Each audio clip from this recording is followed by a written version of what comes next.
Class है आज आप लोगों की। सबका वेलकम है क्लास में। और कुछ लोग जो ऑनलाइन ज्वाइन करेंगे उनका भी वेलकम है आज की क्लास में।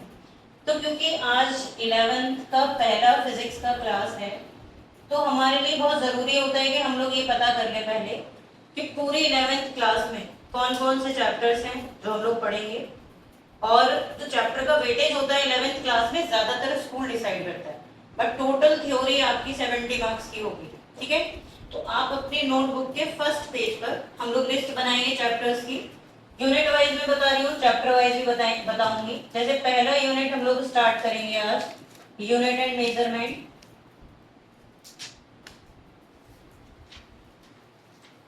ये पहला यूनिट है, चैप्टर 1 है ये एनसीईआरटी के अकॉर्डिंग। और सेकेंड यूनिट में हम लोग काइनेमेटिक्स पढ़ते हैं। काइनेमेटिक्स एक वाइडर टॉपिक है जो अपने आप में एनसीईआरटी के दो चैप्टर्स को कवर करता है, चैप्टर 2 एंड चैप्टर 3। चैप्टर 2 में आप लोग पढ़ोगे बेटा मोशन इन वन डायमेंशन,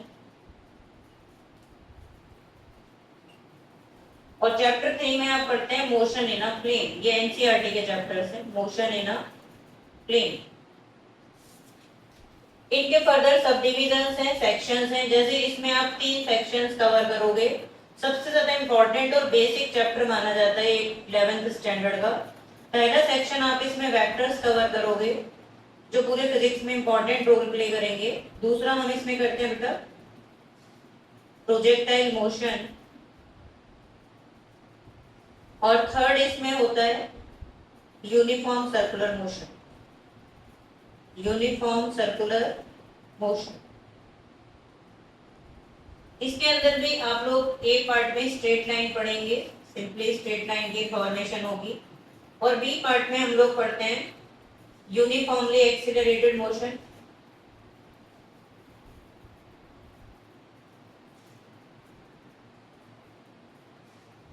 उसके बाद आपकी थर्ड यूनिट शुरू हो जाती है, और थर्ड यूनिट चैप्टर 4 है एनसीईआरटी के अंदर, जो आप लोग पढ़ेंगे laws of motion.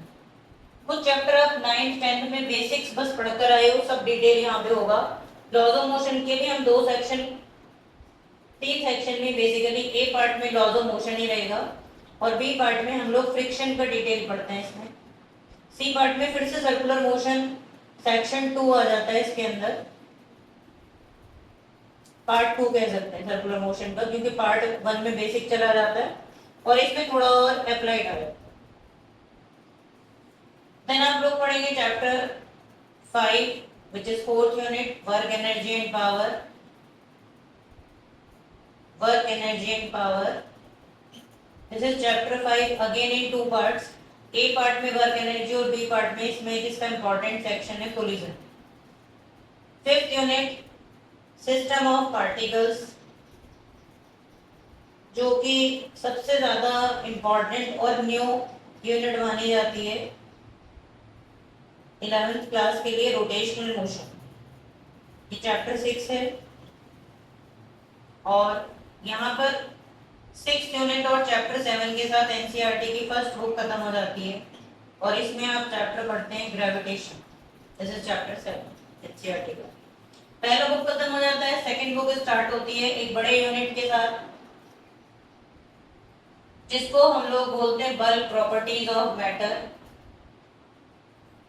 Bulk properties of matter, और इस यूनिट के अंदर बहुत सारे सेक्शंस हैं, जैसे मैकेनिकल प्रॉपर्टीज ऑफ सॉलिड्स, या सिंपली सॉलिड्स के नाम से भी ये फेमस यूनिट है सॉलिड्स। दूसरा बी सेक्शन है मैकेनिकल प्रॉपर्टीज ऑफ फ्लूइड्स। ये बड़ा चैप्टर है, और फ्लूइड्स में आप 2 सिचुएशंस पढ़ते हो। एक इसके अंदर होता है हाइड्रोस्टैटिक्स, रेस्ट की कंडीशंस, और एक होगा बेटा हाइड्रोडायनामिक्स।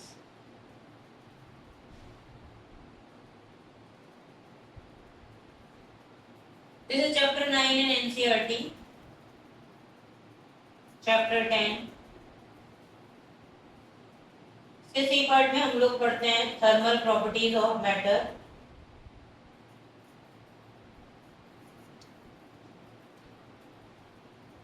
और डी पार्ट में आप लोग पढ़ोगे हीट ट्रांसफर। ये चैप्टर 11 हो जाता है एनसीईआरटी का। देन थर्मोडायनेमिक्स एक बड़ा और डिफरेंट चैप्टर है, सेम नेम से केमिस्ट्री में भी है बट हमारे फिजिक्स में डिफरेंट है बिल्कुल, and this is chapter 12।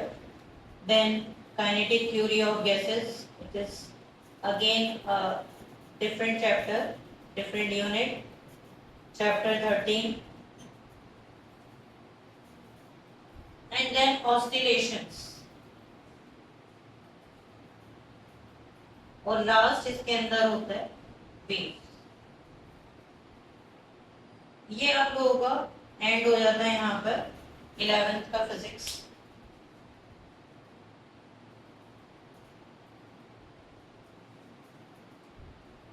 Mechanical properties दोनों को ही चैप्टर 9 उसने बनाया हुआ है, बड़ा चैप्टर है ये काफी।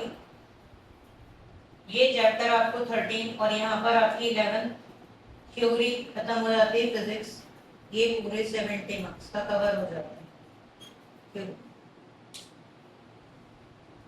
मैंने आज आपको सिर्फ आइडिया दिया है पूरी फिजिक्स में हम लोग क्या क्या पढ़ने जा रहे हैं, बाकी तो फिर हम लोग 1 बाय 1 पूरी पढ़कर रिलेटेबल ना हो तो मुझसे पूछ लेना बेटा, अभी आपको राइटिंग में समझने में प्रॉब्लम आ सकती है। पता हो हमें कहाँ पर प्रॉब्लम आ रही है? हाँ, उस चैप्टर नंबर यहाँ पर 7 से 8 इस पढ़ा दो, बाकी फिर सही है। इसको 8 और ये चैप्टर 9 ये दोनों इंक्लूडेड है, 8 + 9 से पूरा वर्क प्रॉपर्टीज बनता है। बाकी फिर इसी तरीके से सीक्वेंस सही है, ये 9 चैप्टर होता है, ये चैप्टर 8 होता है, और ये बाकी ऐसे 3 चैप्टर्स। तो हम लोग शुरुआत कर रहे हैं बेटा फर्स्ट यूनिट से। कुछ बेसिक चीजें पहले समझेंगे क्योंकि पहला यूनिट बिल्कुल बेसिक है। फिजिक्स के बारे में क्या क्या चीजें आपको पता होनी चाहिए, वही चीजें बस इसके अंदर है। तो ये हटा दो, लास्ट तक हटा। तो हम लोग शुरुआत करते हैं, जो सब्जेक्ट आप पढ़ रहे हो उसी से। हम लोग फिजिक्स से शुरुआत करते हैं कि आखिर ये फिजिक्स क्या है। आपने 10th में पढ़ा, 10th में साइंस पढ़ते हो राइट, और साइंस में तो तीनों आ जाते हैं, फिजिक्स, केमिस्ट्री और बायो। अब हम सिर्फ फिजिक्स की बात कर रहे हैं, तो शुरुआत हम इसी से करते हैं कि फिजिक्स सब्जेक्ट का मतलब क्या है, इस सब्जेक्ट में हम लोग क्या पढ़ते हैं। कोई बताएगा मुझे, आप कैसे समझाओगे किसी को कि फिजिक्स पढ़ रहे हैं तो फिजिक्स में क्या होता है? तो मैं आपको बता देती हूँ, मैं आपसे शुरू में पूछूंगी पहले, अगर किसी को आइडिया है तो आप बता देना, अदरवाइज मैं बता दूंगी। फिजिक्स क्या है सुनो। एक्चुअल में हमारे चारों तरफ जो भी चीजें हम देख रहे हैं, जो भी हमें दिखाई दे रहा है नेचर में या जो आर्टिफिशियल चीजें नजर आ रही हैं, उन सबकी स्टडी किसके अंदर होती है? फिजिक्स के अंदर। जैसे फैन क्यों चल रहा है, कौन सी एनर्जी है, बारिश क्यों होती है, एटमॉस्फेयर क्या है, ये सारी कहानी किसके अंदर पढ़ते हैं आप? फिजिक्स के। तो अगर आपको एक ही वर्ड में एक ही लाइन में बताना है कि फिजिक्स क्या है, तो आप बताओगे it is the study of nature and natural phenomena. क्योंकि सबसे काम की बात है, सबसे काम की चीजें आप किसमें सीखते हो? ऑल अराउंड, अपने आसपास की सारी चीजों का रीजन किसके अंदर पढ़ेंगे हम? फिजिक्स के। तो आप पहली लाइन से शुरुआत करो, हमें पता होना चाहिए जो सब्जेक्ट हम पढ़ने जा रहे हैं कि वो सब्जेक्ट हमें बताएगा क्या। Physics is the study of nature, ये इसकी सबसे basic definition. Physics is the study of nature and natural phenomena.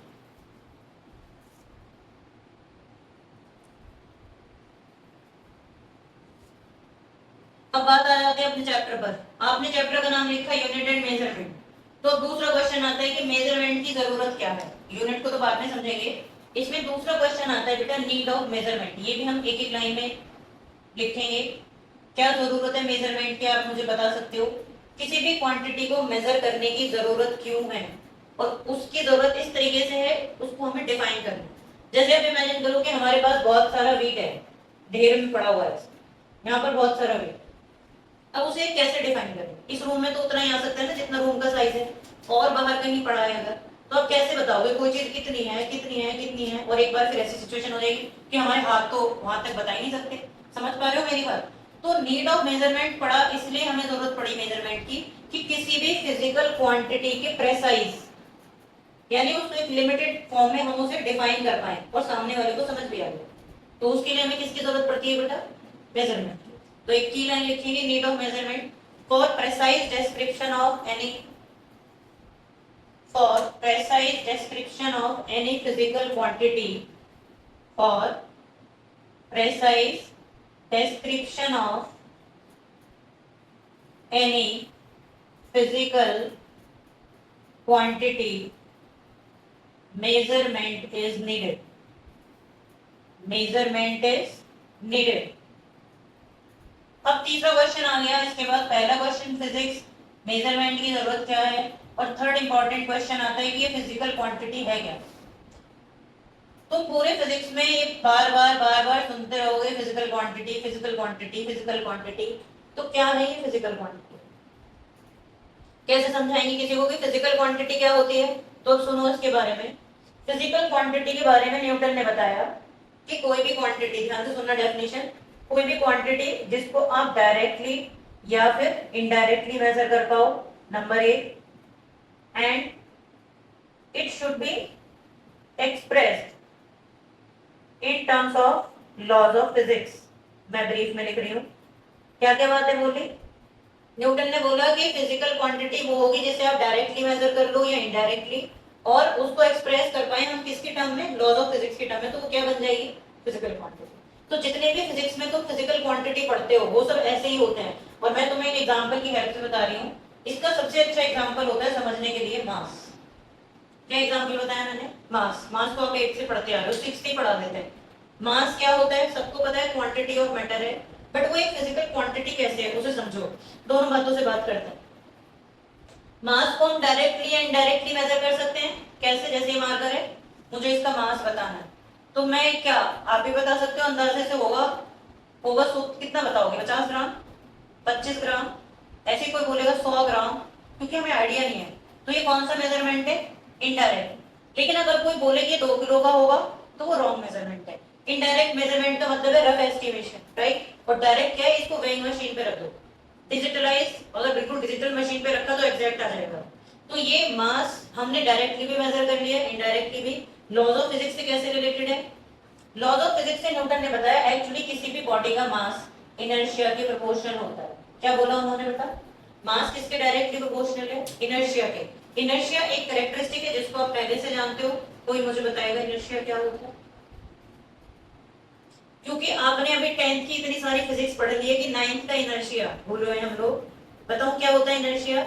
Inertia किसी भी बॉडी की प्रॉपर्टी है जिसकी वजह से वो चेंज को क्या करती है? अपोज. और अगर आप बॉडी की पोजीशन को, उसकी रेस्ट, मोशन या डायरेक्शन की पोजीशन को चेंज करना चाहते हो तो क्या लगानी पड़ती है? External force. ये फर्स्ट लॉ है न्यूटन का. एग्जांपल से समझो. जैसे मेरे पास ये डस्टर रखा हुआ दिख रहा है आपको यहाँ टेबल पे, सबको दिख रहा है duster.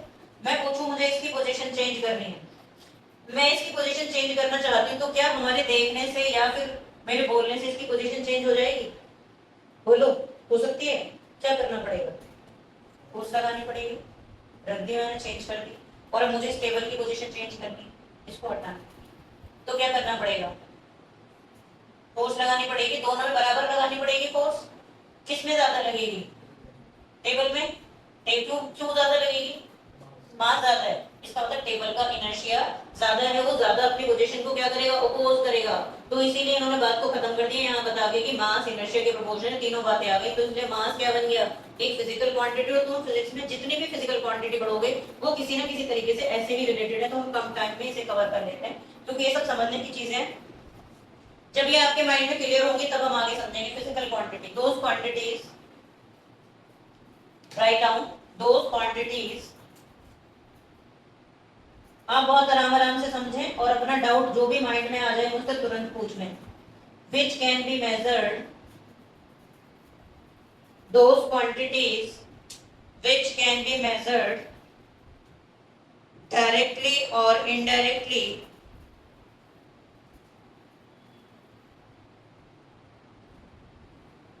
and can be expressed in terms of laws of physics and can be expressed in terms of laws of physics known as a physical quantity. For example mass. जहाँ छूट जाए बेटा मुझे बता देना. For example mass, और next line में लिख देना according to Newton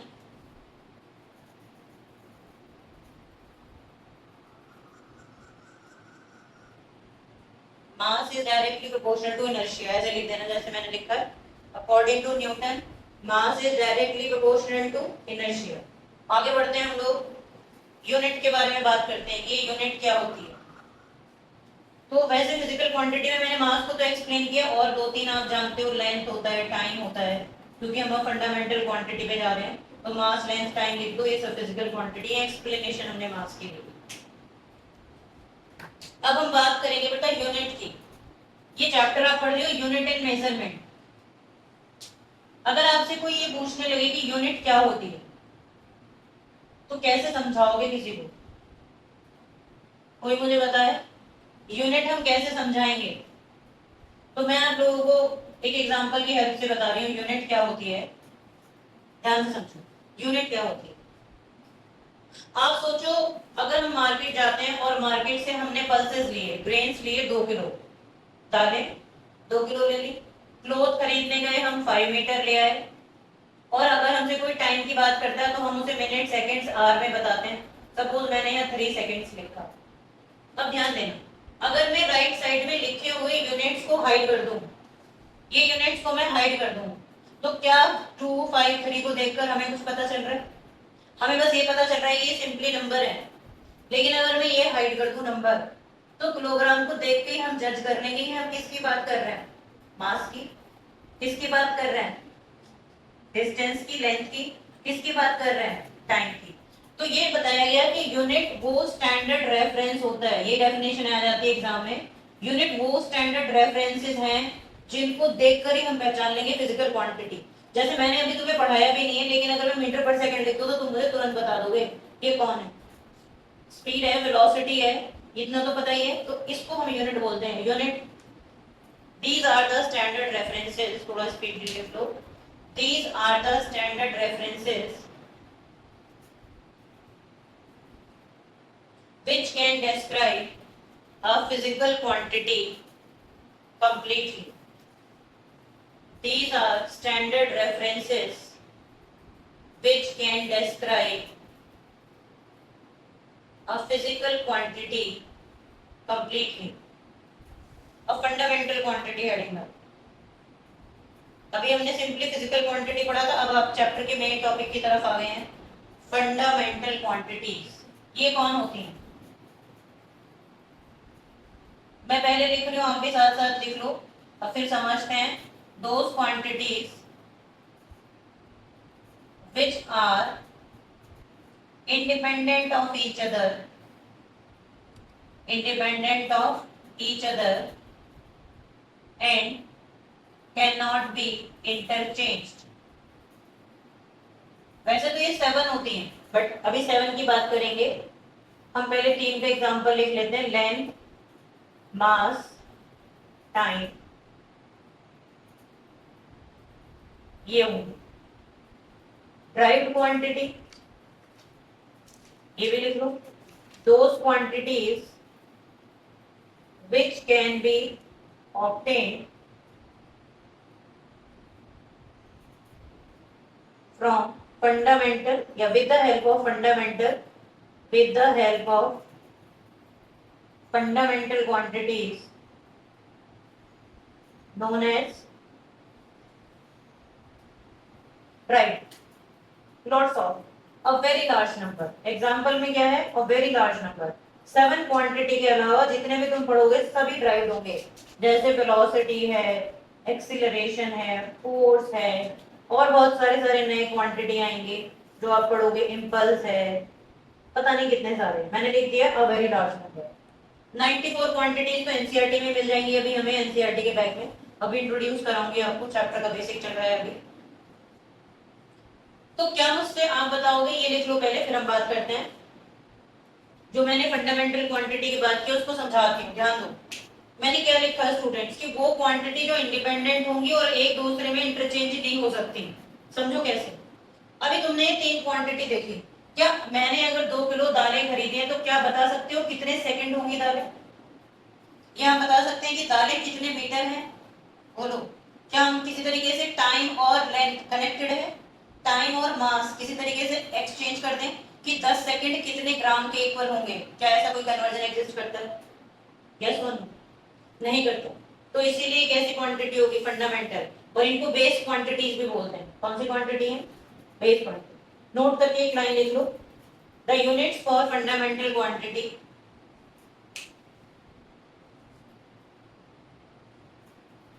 the units for fundamental quantity are known as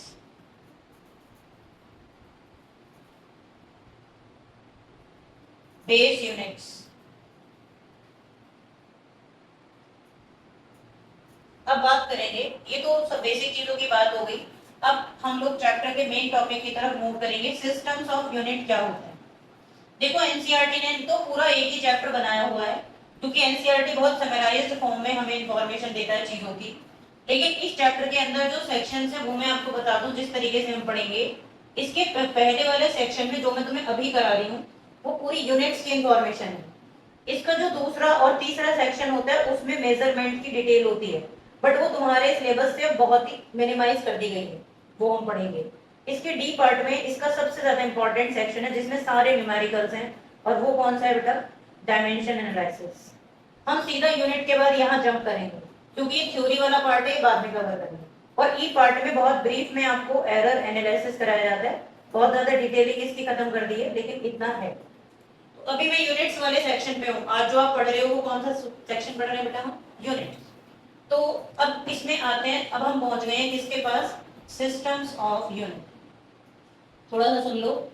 पुराने जमाने में जो यूनिट तो पढ़ ही लिया आपने, यूनिट के बहुत सारे सिस्टम होते थे पहले जमाने में।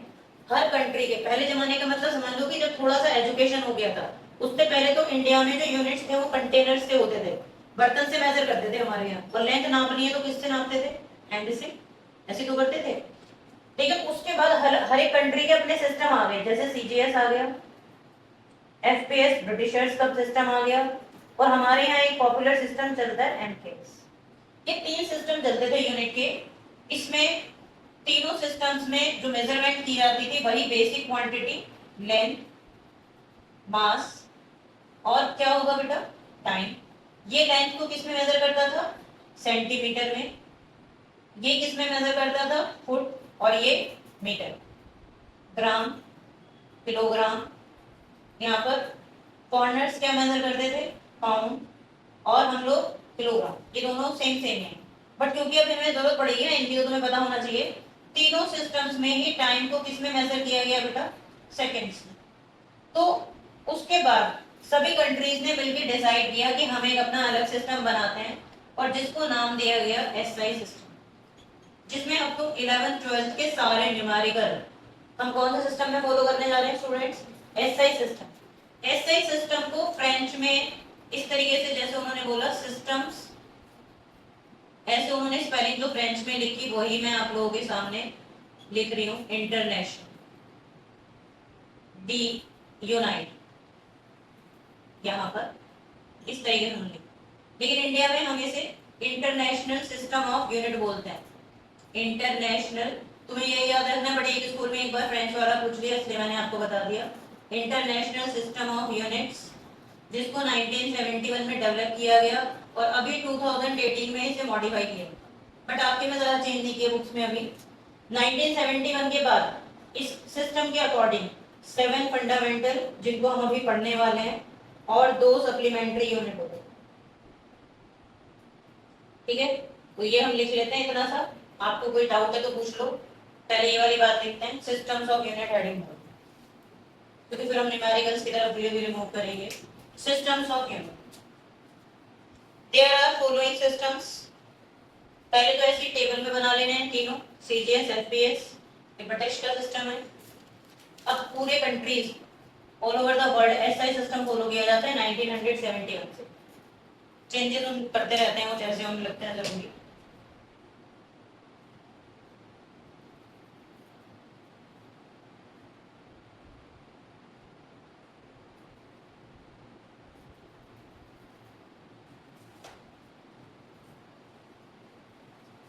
हालांकि अब एफपीएस सिस्टम पे न्यूमेरिकल्स बहुत कम आते हैं, बट फिर भी हम इसका सिंबल ले लेते हैं। फुट के लिए एफटी, आपको पता होना चाहिए बेटा। पाउंड के लिए सिंबल एल भी लिया जाता है, तो मैं कहीं लिखा मिलेगा तो फिर अलग लगेगा।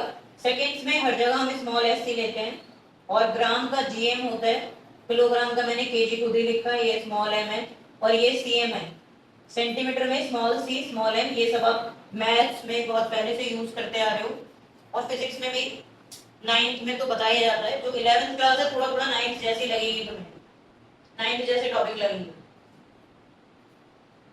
जो एसआई सिस्टम लिखोगे ना बेटा, इसमें बस ये फुल फॉर्म लिख के छोड़ देना, लाइन में लैंग्वेज मैं बोलूंगी क्या बोल रहे हैं इसमें।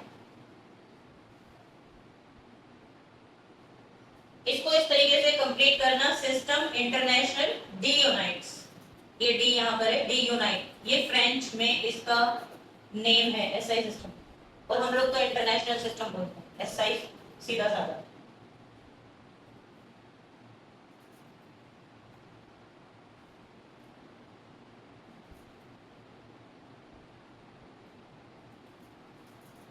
कहीं भी लैंग्वेज में कुछ भी अगर अल्फाबेट आपको लिखा हुआ नहीं समझ आ रहा है तो मेरे को बता दें।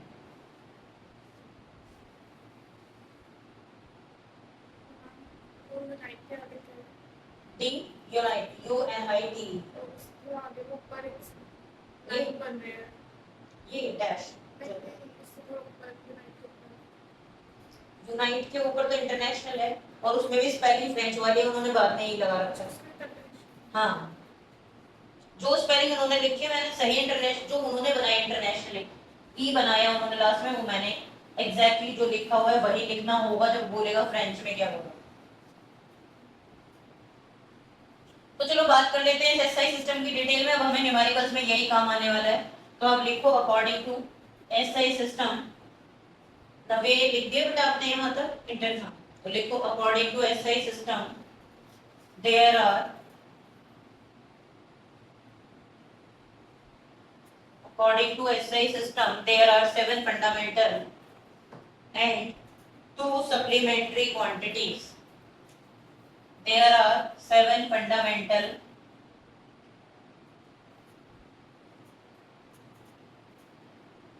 and 2 supplementary quantities.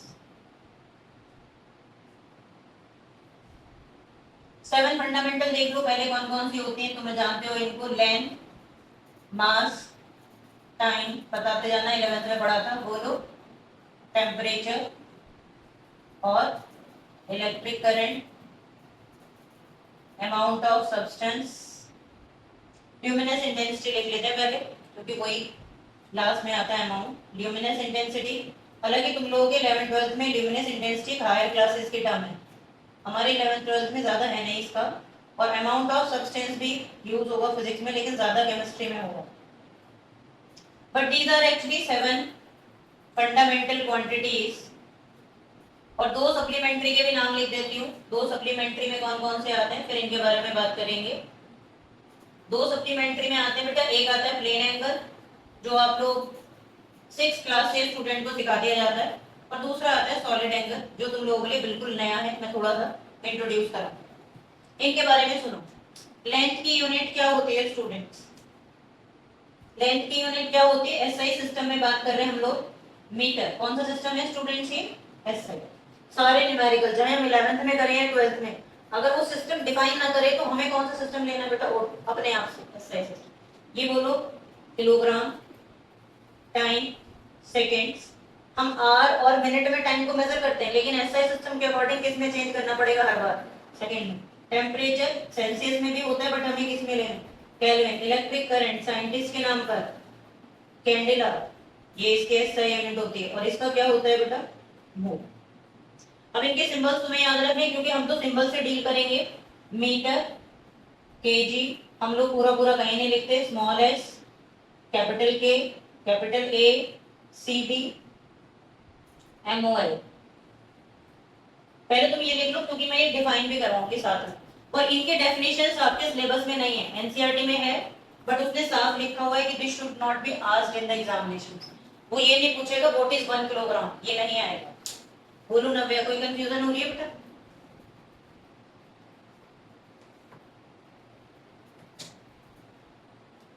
पहली बार पढ़ रहे हो तो फास्ट तो नहीं लग रहा, 9th के बाद आप लोग जैसे 11th में फर्स्ट टाइम आए हैं तो लग रहा है कि फास्ट पढ़ा रही हूँ या लिख पा रही हो चीजों को?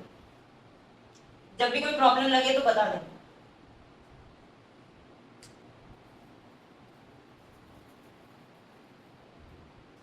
ये 7 क्वांटिटीज कितने स्टूडेंट्स को पहले से ही पता है?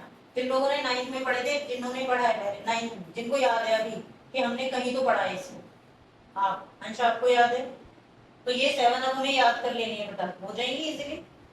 गर्ल्स आप बोलो। आई थिंक आपका आईसीएससी रहा होगा बेटा, आईसीएससी में बहुत अच्छे से चीजों को थोड़ा और वाइडली कराया जाता है 9th में।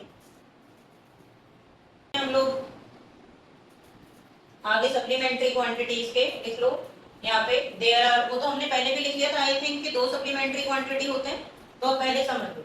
एक को आप लोग पहले से जानते हो स्टूडेंट्स, और ये होता है प्लेन एंगल। प्लेन एंगल का मतलब क्या है कि जब इधर देखो कोई भी एक लाइन के अराउंड, जैसे सर्कल का हम एक स्मॉल सेक्शन ले लें, तो यहाँ पर जो उसके सेंटर पे बनेगा इसी को हम क्या बोलते हैं? एंगल या प्लेन एंगल, जिसको आप लोग बोल सकते हो कि प्लेन एंगल एक्चुअल में रेशो होता है किस किस का? Arc length upon radius. ये तो पढ़ते ही आए हैं ज्योमेट्री में। तो यानी अगर हम इसे थीटा बोले तो थीटा का नॉर्मल फॉर्मूला आपको पता है क्या होता है? L/R। और अगर हम इसे स्मॉल एंगल लें d थीटा, उसके रेस्पेक्ट में स्मॉल लेंथ ले लें dl, तो ये हमारे पास रेडियस सपोज आ रहा है, तो प्लेन एंगल जो होगा हमारे पास d थीटा, इसी फॉर्मूले से जो d थीटा होगा वो d theta is equal to, बोलो आर्क लेंथ क्या होगी स्टूडेंट्स? dl upon r। कोई प्रॉब्लम? और अगर ये सर्कल का पूरा चक्कर लगा ले तो कितनी लेंथ बन जाती है? पूरी सरकमफ्रेंस। और सरकमफ्रेंस कितनी होती है सर्कल की? 2 पाई r। तो पूरा एंगल कितना बन जाएगा बेटा? 2 पाई, यानी 360 डिग्री जो एक सर्कल में बनता है। तो मैं समझती हूँ प्लेन एंगल तो बिल्कुल क्लियर हो गया होगा। दोबारा बोलो।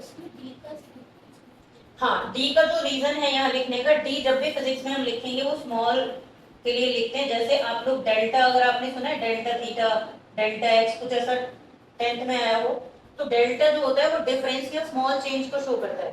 पर हमारे फिजिक्स में हम डेल्टा कम यूज करेंगे, केमिस्ट्री में ज्यादा यूज होगा। हमारे फिजिक्स में हम हर जगह से क्या लिखेंगे बेटा? डी। और आगे आगे अभी पढ़ोगे कि डिफरेंशिएशन के लिए भी यही होता है। बट फिलहाल तो अभी के लिए डी थीटा का मतलब क्या है बेटा?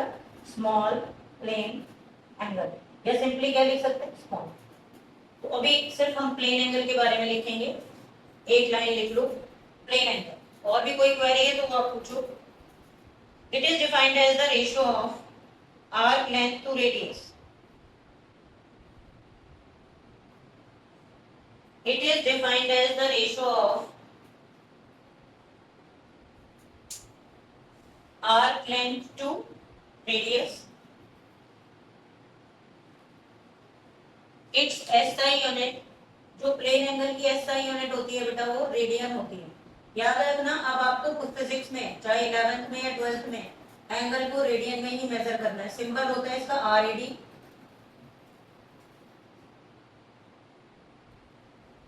और इसकी SI यूनिट क्या होगी बेटा? रेडियन। याद रख लेंगे। कोई डाउट एंगल को लेकर? ये वाला फॉर्मूला भी लिख लो, ये वाला भी लिख लो। ये डायग्राम आपने बना लिया विधि? देखने में कोई प्रॉब्लम आ रही है? यहाँ पर विजिबल है चीजें तो आप नोट करो। कोई कंफ्यूजन है विधि आपको लेकर, इसको एंगल को लेकर आपके माइंड में कि क्या होता है? ये वही एंगल है जो आपने ज्योमेट्री में बनाए, 30 डिग्री 40 डिग्री। बोलो थीटा का आपने क्या फॉर्मूला पढ़ा था? फॉर्मूला अभी तक नहीं पढ़ाया गया आप लोगों को सीबीएसई में। मतलब मैथ्स में आपने टिल 10th एंगल कहीं नहीं निकाला आर्क अपॉन रेडियस से, तो अब ये फॉर्मूला लिख लो। ये नया फॉर्मूला आपको पता चल रहा है, आईसीएससी में आया था स्टूडेंट्स ये फॉर्मूला। हाँ, पर कोई बात नहीं है, आप समझ लो। जिन लोगों ने नहीं पढ़ा, अंश आपने सुना होगा बेटा ये relation, angle is equal to arc length upon radius. ये अब आप याद कर लो कैसे होता है, मैं तुम्हें अब समझाऊंगी डिटेल में। ये इधर से हटा दो सारा, तो अब पूरा और डिटेल में समझो। फिर अगर आपने ज्योमेट्री में अभी नहीं पढ़ा है तो ये कहां से आया, क्यों हुआ, ये किस वजह से हम ऐसा लिख रहे हैं वो समझो। चलो शुरुआत करते हैं एंगल से। आप लोग एंगल जानते हो, एंगल कैसे बनाते हैं? एंगल तो बनाए हैं ज्योमेट्री में, 30 डिग्री 40 डिग्री 60 डिग्री ये सब बनाए हैं। तो सोचो जब हमें एंगल बनाना होता है बेटा तो हम कैसे एंगल बनाते हैं? आप लोगों को ज्योमेट्री में सिखाते हैं स्ट्रेट लाइन की, स्ट्रेट लाइन खींच ली मैंने। अब अगर आप कंपास से बना रहे हो तो क्या करोगे? यहाँ कंपास का टिप रखोगे और यहाँ पर क्या बनाते हैं? आर्क बना लेते हो। और फिर एक कोई भी जितने भी डिग्री का आप सपोज यहाँ पे रख के फिर एक और आर्क लगा लेते हो। और बहुत सारी कंस्ट्रक्शन में तुम्हें बाइसेक्शन करना, 60 डिग्री 45 डिग्री बनाना सिखाया जाता है। ये एंगल बनाने आपको आते हैं पहले से, कोई प्रॉब्लम किसी को? सपोज मैंने ऐसे यहाँ पर एक स्मॉल एंगल में ले रही हूँ, मैंने एक एंगल बना दिया, इस एंगल से कोई दिक्कत है? अब ये तो एंगल बन गया, जिसे आप सेंटर पे बन गया। अब तुम जरा इधर आओ बाहर एंगल से सर्कमफ्रेंस पे, मतलब हम इन दो पॉइंट्स को देख रहे हैं। एंगल तो बन गया, लेकिन अगर मैं O से लेके P तक के डिस्टेंस को रेडियस ले लूं, ये तो मैंने बस एंगल बनाया, मैं क्या बोल रही हूँ, मैंने O से लेके P तक के डिस्टेंस को क्या ले लिया बता, रेडियस। और इस रेडियस को लेके अगर मैं एक सर्कल बना दूं, तो ये जो सर्कल बना, सर्कल तो आप पहले से जानते हो, ये तो तुम्हारे लिए नया नहीं है। तो इस सर्कल पे ये जो पूरा एंगल पे बन जाएगा ऐसे 360 डिग्री, इतना तो पता ही होगा। तो अगर तुम P से Q किसी एक पॉइंट पे जाते हो इन बिटवीन द पाथ, तो ये स्मॉल एंगल होता है, इसको क्या बोलते हैं? और जिसके लिए हम क्या रिप्रेजेंट करते हैं, टी थीटा। और जो ये पूरा सर्कल का सर्कमफ्रेंस बनेगा, इसको आप सर्कल की लेंथ बोल सकते हो। क्या बोल सकते हैं? Length of circle. सोचो मैं इसे P यहाँ से वायर को ब्रेक करके तोड़ के सीधा कर दूं, तो क्या बनेगा मेरे पास? एक स्ट्रेट लाइन। बोलो बन जाएगी कि नहीं? और अगर ऐसे मोड़ दिया तो वो क्या बन गया? एक सर्कल। तो जो उसकी लेंथ होगी बेटा, वो पूरी लेंथ क्या होगी? 2πr। और ये छोटी सी लेंथ में क्या ले सकते हो? dl। बिकॉज d हम किसके लिए लगा देते हैं? किसके लिए लगा देते हैं बेटा? d स्मॉल के लिए। तो जो मैंने फॉर्मूला बना दिया dl is equal d theta is equal to dl upon r, ये कहां से आया? ये इसी से आया कि जब आप P पॉइंट से चले, तो आप पूरा चक्कर लगा के घूम के जब P पे आते हो तो पूरी सर्कल सर्कमफ्रेंस कवर हो जाती है। लेकिन बीच रास्ते में जो एंगल बनेगा छोटा सा, वो किसके रेस्पेक्ट में बन रहा है? dl के। थीटा थीटा पूरा या 360 डिग्री किसके रेस्पेक्ट में बन रहा है? l के। पर क्या दोनों में से किसी का रेडियस अलग है कि सेम है? चाहे बड़े सर्कल का रेडियस हो या छोटी लेंथ का रेडियस हो dl का, जब उसने यहाँ से यहाँ तक कवर किया, दोनों का रेडियस कैसा है बेटा? दोनों का रेडियस कैसा है? सेम। तो यहाँ पर बनने वाला एंगल किससे डिसाइड होगा? आर्क लेंथ से। बड़ी बड़ी आर्क लेंथ, बड़ा बड़ा एंगल बनता चला जाएगा, बनता चला जाएगा, बट रेडियस रिमेन। और इसीलिए फॉर्मूला बन गया angle with respect to dl। क्या आपके माइंड में कुछ क्लैरिटी हुई? क्योंकि पहले 9th में एंगल पढ़ लेते थे ज्योमेट्री में स्टूडेंट, मैंने इसलिए थोड़ा उसे डायरेक्ट लिखा। अब छोटा सा भी अगर क्वेश्चन आपके दिमाग में आ रहा है कि एंगल क्या है, कैसे बनता है, फॉर्मूला क्यों ये आया, तो मुझे पूछ लो। एंगल और छोटा एंगल, ये दोनों चीजें क्लियर हो गई आपके दिमाग में? कोई भी पार्टिकल जो अपनी पोजीशन को सर्कमफ्रेंस पे चेंज करेगा तो उसका एंगल लगातार चेंज होगा। सर्कमफ्रेंस की लेंथ बढ़ेगी, एंगल बढ़ेगा। सर्कमफ्रेंस की लेंथ कम होगी, एंगल कम हो जाएगा। क्लियर हो गया? ये पूरी कहानी एंगल की थी, और आपने बोर्ड पर देख ली ये कहानी। सुनना मेरी बात को ध्यान से। जो प्लेन होता है उसको 2D बोलते हैं। क्या बोलते हैं बेटा? 2D। तो जो मैंने सर्कल बनाया, ये बोर्ड पर बनाया, सर्कल भी 2D है, और मैं जो बोर्ड है ये भी कैसा है? 2D। लेकिन जो ये सॉलिड एंगल है, ये 3D की कहानी। सॉलिड एंगल किसमें आएगा? और 3D आते ही इमेजिनेशन शुरू हो जाएगी, आपको इमेजिन करना पड़ेगा। वो इमेजिनेशन मैं आपको करवा रही हूँ कि ये सॉलिड एंगल क्या होता है। आप ध्यान देना, फिर हम इसकी डेफिनेशन लिखेंगे। इसी की तरह होगा। तो आप इसमें एक सॉलिड ऑब्जेक्ट कंसीडर कर लो। एक तो आती है प्लास्टिक की बॉल, और एक आती है रबर की बॉल, क्रिकेट खेलने वाली। प्लास्टिक की बॉल के अंदर खाली होती है, प्लास्टिक की बॉल, बोलो जनरली प्लास्टिक की बॉल जो होती है छोटे बच्चों वाली, खाली। तो अभी जो सर्कल था प्लेन एंगल के केस में, वो खाली बॉल थी। अब तुम इमेजिन करो कि ये एक रबर की भरी हुई बॉल है अंदर से। ये 3D का एग्जांपल है, नंबर 1। किसका एग्जांपल है? 3D का।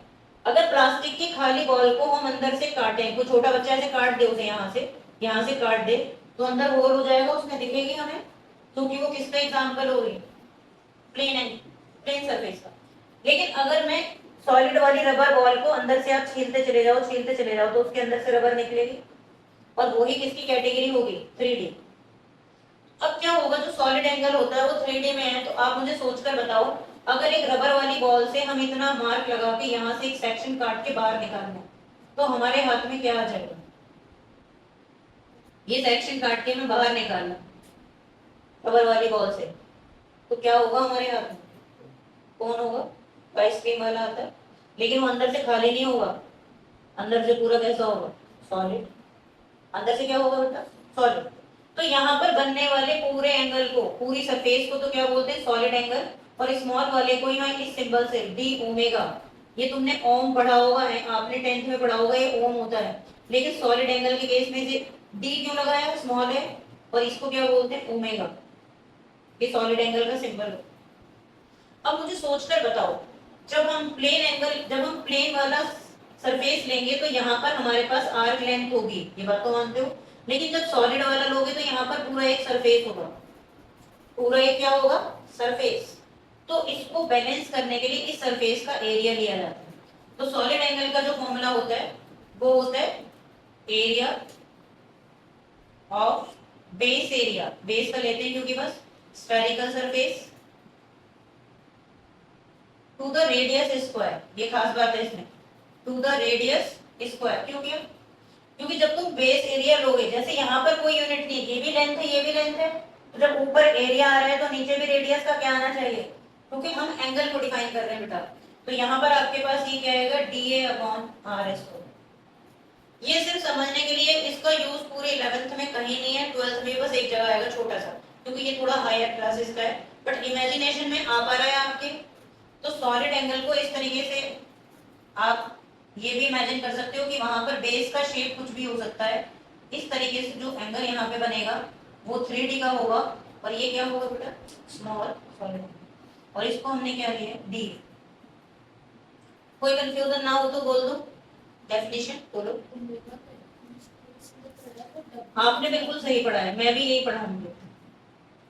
लेकिन प्रॉब्लम क्या है कि जो डी ओम लिखा है ना, तो इसको ओम नहीं बोलते, इसको जो सॉलिड एंगल का सिंबल है उसको ओमेगा ही पढ़ते हैं। और एक चीज और क्लियर कर दूं कि हमारे पास बस 26 अल्फाबेट ही हैं, ABCD में 26 अल्फाबेट है, स्मॉल कैपिटल 52 हो जाएंगे, लेकिन फिजिकल क्वांटिटी हजारों में है।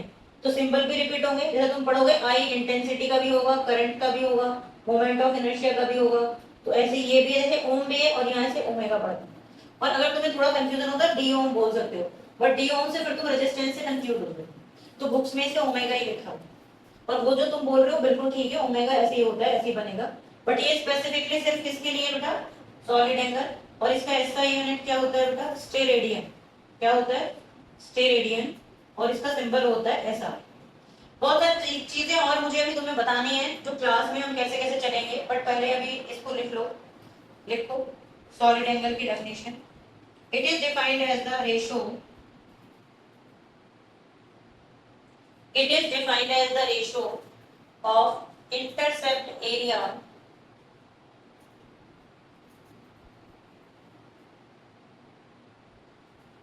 it is defined as the ratio of intercept area, bracket में लिख देना DA, ये होता है बेटा intercept area, DA to the, एक मिनट रुको, intercept area of spherical surface, ये और ऐड करो, intercept area DA of spherical surface. Change भी हो सकता है इसलिए मैंने चेंज करके बनाया, बट तुम लोगों के 11th स्टैंडर्ड में स्फेरिकल रखा है, तो हम इसे यहाँ 4πr² लेते हैं, क्योंकि स्फीयर के, अगर सॉलिड स्फीयर है तो उसके यहाँ पर सेंटर पे जानते हो कितने डिग्री का एंगल बनेगा बेटा, 4π या फिर 720। और अगर कोई प्लेन एंगल है अंश तो उस पर कितना बनेगा बेटा, 360 डिग्री या फिर 2π। पाई में और डिग्री में क्या रिलेशन है वो भी हम पढ़ेंगे अभी आने वाली क्लास में, पर आज मैं आपको बेसिक बता रही हूँ। तो आपने क्या लिखा बेटा, जैसे कि अभी सूर्यांश ने ये पॉइंट आउट किया कि हम स्फेरिकल सरफेस क्यों ले रहे हैं, तो ये 11th के लिए ये बस, वैसे शेप कुछ भी हो सकता है बेस, ये basic spherical surface to the square of radius, to the square of radius. पूरा नोट कर लो, ये SI यूनिट स्टेरेडियन होती है, SR इसका सिंबल होता है, फॉर्मूला लिख लो, 3D का कंसेप्ट है, ये भी लिख लेना। आप बता दो विधि कहीं कंफ्यूजन हो रही है बेटा, ये इसके पूरे एंगल के लिए सिंबल होगा, हम क्योंकि स्मॉल ले रहे हैं तो हमने D लगा दिया।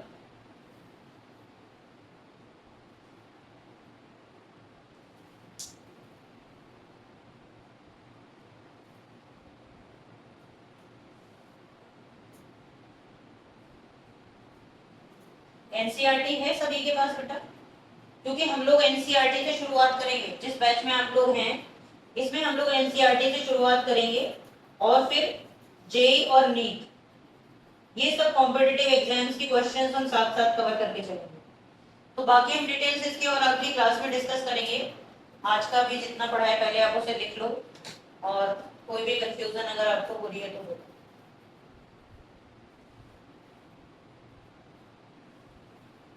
विधि आप बोल दो, आप बताओ नव्या। बस एक बात याद रखना कि अगर छोटी सी चीज भी ना समझ आए तो आप उसे क्लियर कर लेना, कोई भी बात जो भी आपको लग रहा है कैसे हो गया, कहाँ से आ गया। क्योंकि जब आप ऐसे पूछोगे ना तो क्वेश्चंस तो मुझे कराने की जरूरत नहीं पड़ेगी, आप मेरे बताती खुद ही कर डालोगे जब आपको क्लैरिटी हो।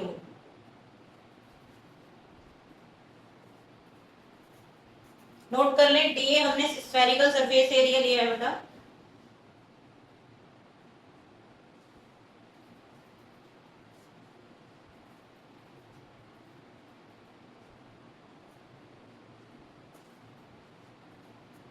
ठीक है, तो यूनिट्स का कुछ सेक्शन हमने कवर कर लिया है आज। नेक्स्ट क्लास में हम इसमें आज जो हमने बात की है वो एसआई यूनिट के 7 क्वांटिटीज की बात की है। अब नेक्स्ट क्लास में बात करेंगे ड्राइव यूनिट की, जो कि मैंने बताया है कि 94 एनसीईआरटी के बैक में दी हुई है, उसने 12th भी इंक्लूड कर रखी है, बट 11th की 57 अराउंड क्वांटिटीज है जिनसे हमारा काम चल जाएगा। और मैं आपको एक ऐसा इजी मेथड बताऊंगी जो सब इंटर रिलेटेड है, आपको अपने आप ही चीजें याद हो जाएंगी।